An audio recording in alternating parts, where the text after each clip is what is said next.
K-pop industry কতটা popular and কতটা বিশাল এটা তো সবারই জানা। ইনফ্যাক্ট ওয়ার্ল্ড ওয়াইড কে-পপ ইন্ডাস্ট্রির নেট ওয়ার্থ $5 বিলিয়ন। এখন বাইরে থেকে দেখে তো কে-পপ আর্টিস্টদেরকে অনেক শাইন অ্যান্ড পারফেক্ট মনে হয়, but you will be surprise to know that deep inside K-pop ইন্ডাস্ট্রির কি ডার্ক সিক্রেটস লুকিয়ে আছে অ্যান্ড কে-পপ আর্টিস্টদেরকে কতটা স্যাক্রিফাইসের মধ্য দিয়ে যেতে হয়। আপনি জানলে অবাক হবেন কে-পপ মেম্বার্সদের সঙ্গে ট্যালেন্ট এজেন্সিরা যেই কন্ট্রাক্টটা করে সেটা স্লেভ কন্ট্রাক্ট নামে পরিচিত। এটা আমার কথা নয়, বেশ কয়েকটা ইন্টারন্যাশনাল মিডিয়া রিপোর্টসেও এটা নিয়ে নিউজ হয়েছিল। ইনফ্যাক্ট কে-পপ ব্যান্ড JJCCর ফর্মার মেম্বার প্রিন্স ম্যাক একটা রেডিও শোতে জানিয়েছিল কে-পপ মেম্বারদের সঙ্গে এজেন্সিরা অলমোস্ট লাইফ টাইম কন্ট্রাক্ট করে নেয় অ্যান্ড নর্মালি কন্ট্রাক্টের ডিউরেশন হয় 7 থেকে 15 বছরের।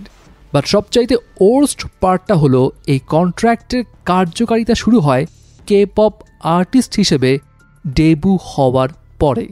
তার মানে হলো ট্যালেন্ট এজেন্সি যদি 10 বছর ধরে কাউকে কে-পপ আর্টিস্ট বানানোর জন্য ট্রেনিং করায় এবং তারপর তার ডেবু হয়, তাহলে তাকে কন্ট্রাক্ট অনুযায়ী 10 বছরের ট্রেনিং শেষ করে সেই ডেবু হওয়ার পরেও আরও 7 থেকে 15 বছর এজেন্সির আন্ডারে থাকতে হবে।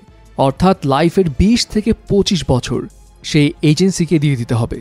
এছাড়া কে-পপ আর্টিস্ট হওয়ার জন্য ট্যালেন্ট এজেন্সি যেই ট্রেনিং সেশন করায় সেটা অনেক স্ট্রিক্ট। অলমোস্ট 20 ঘন্টা ধরে প্র্যাকটিস করতে হয় এবং ডায়েটও রয়েছে রেস্ট্রিকশনস।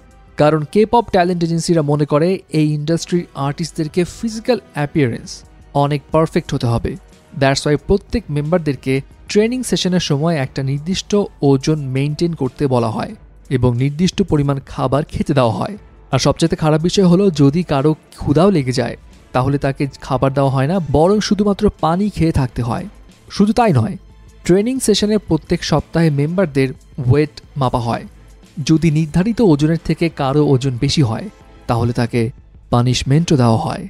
এছাড়া ফিজিক্যাল অ্যাপিয়ারেন্স পারফেক্ট করার জন্য শুধু খাওয়া দাওয়াই নয়, বরং মুখের আকৃতি আরও পারফেক্ট বানাতে কে-পপ মেম্বারদেরকে সামটাইমস প্লাস্টিক সার্জারি করার জন্য প্রেশারাইজও করা হয়। এখন ট্রেনিং সেশনে এত কঠিন শর্ত মেনে যদি কেউ কে-পপ স্টার হিসেবে এস্টাবলিশ হয়েও যায় তাহলেও তার জীবনে কিন্তু খুব একটা স্বস্তি চলে আসে না। ফর্মার সেই JJCC ব্যান্ডের মেম্বার প্রিন্স ম্যাক জানিয়েছিল কে-পপ স্টার হয়ে যাবার পর যা ইনকাম হয় তার 10% পায় আর্টিস্ট এবং 90% পায় এজেন্সি। যদি খুব লাকি হয় তাহলে 20% পায় আর্টিস্ট এবং 80% ট্যালেন্ট ম্যানেজমেন্ট কোম্পানি নিয়ে নেয়। কিন্তু এই 10% কিংবা 20% কোনো ইন্ডিভিজুয়াল আর্টিস্ট পায় না, বরং পুরো ব্যান্ডকে এই পার্সেন্টেজটা ভাগ করে দেওয়া হয়। দ্যাট মিনস যদি একটা ব্যান্ডে 5 জন মেম্বার থাকে আর তাকে যদি 10% শেয়ার দেওয়া হয় তাহলে প্রত্যেক মেম্বার ভাগে পাবে মাত্র 2% শেয়ার।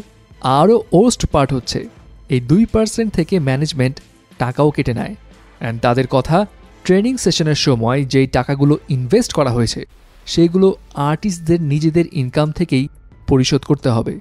শুধু ইনকাম নিয়ে ইস্যু নয়, বরং কে-পপ ব্যান্ড মেম্বারদের নিজেদের ব্যান্ডের বাইরে অন্য কারো সঙ্গে ফ্রেন্ডশিপ করা নিষেধ, কোনো ধরনের ডেটিং কিংবা রিলেশনশিপে জড়ানো নিষেধ। ইনফ্যাক্ট তাদের ফ্যামিলির সঙ্গে দেখা করা এবং কথা বলার মধ্যেও রয়েছে অনেক রেস্ট্রিকশন। এছাড়া কে-পপ আর্টিস্টরা বাইরে অথবা কোনো ইভেন্টসে নিজেদের পছন্দ মতো ড্রেস আপ পরতে পারবে না। ম্যানেজমেন্ট কোম্পানি যা ডিসাইড করবে সেইভাবেই ড্রেস পরে বাইরে যেতে হবে। সব কিছু মিলে বলা যায় যে নিজের জীবনের একটা বিশাল অংশ কে-পপ আর্টিস্টদের হাতে আর থাকে না, থাকে সেটা ট্যালেন্ট ম্যানেজমেন্ট কোম্পানির হাতে। আর কে-পপ ইন্ডাস্ট্রি নিয়ে এই ডার্ক সিক্রেটস কে-পপের বেশ কয়েকজন ফর্মার মেম্বার্সরা বিভিন্ন ইন্টারভিউতেই রিভিল করেছিল।